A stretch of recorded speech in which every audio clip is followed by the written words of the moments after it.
For most people, the desire for connection is so deeply woven into the fabric of life that it's rarely questioned. Right from childhood, our sense of belonging, our sense of safety seems to come from relationships. The relationship with our parents, with our siblings, with friends. And as we grow up with our partners and with social groups. And so we learn to seek affection, we seek affirmation, we seek companionship. And this becomes so much the default ground of the psychological self that we don't question it.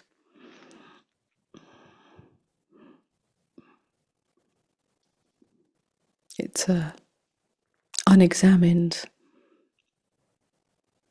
part of our conditioning, our human conditioning, that this idea of, or need for connection and for belonging is essential, somehow essential to our survival.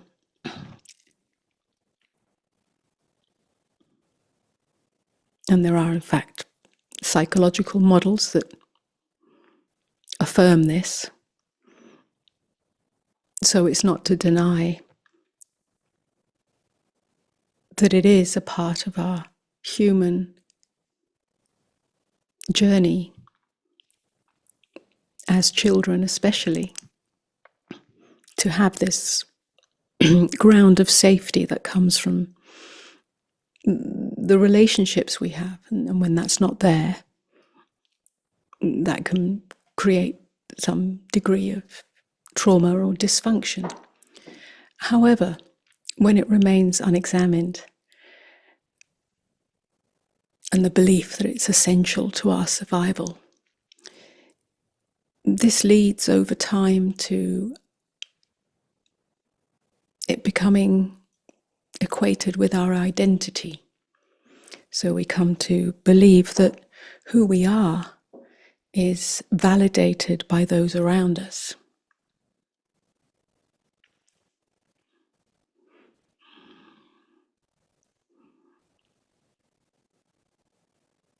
And underneath this is the core unexamined belief, is that we are not complete. And of course the sense of not being enough or not being complete, not being whole, is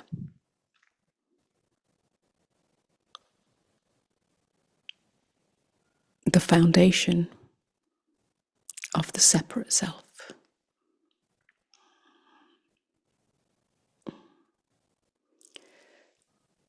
The separate self always trying to become whole, seeking something, and using relationship to seek wholeness or completeness is a primary strategy of the separate self.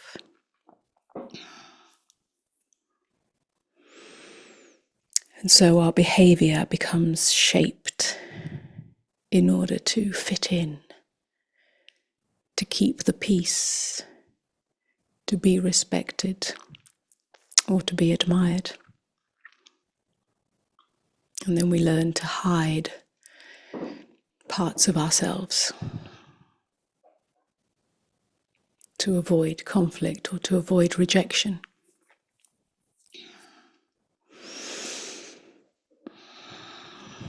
And this is how the entanglement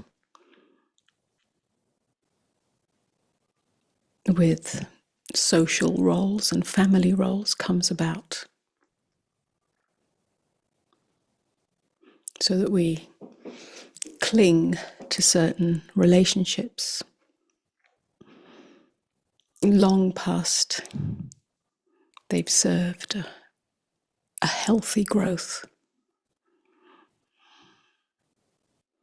So that even when relationships become strained or stagnant, we may feel guilty at the thought of letting them change or fall away. It's as if losing connection is like losing a part of ourselves. It's a matrix. A whole psychological and emotional system that, whilst there is a certain pressure from the outside, from society, to keep this system in place, it's really on the inside. It's internal. It stems from the belief that our true worth, our true value, is in how others see us. As if our wholeness, our sense of wholeness, our sense of goodness is dependent on the approval of others or the presence of others. And so again, it's not that this is something all bad or negative. It's a necessary part of growing up. It's a necessary part of being alive as a human being in a world of many other human beings. But it's like a jacket that becomes too tight at some point, too small to contain the truth of who we really are. So as we sense a deeper dimension of being within ourselves, we start to come closer to the truth that there is no one required to validate our existence. This is the quiet presence of being that is available to us now, in the singularity of our existence, in the I am.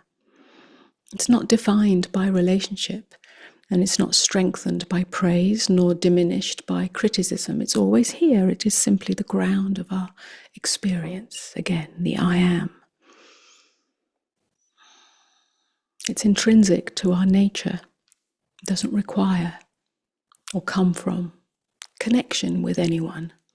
This is important and inevitable on the path of recognizing who we really are.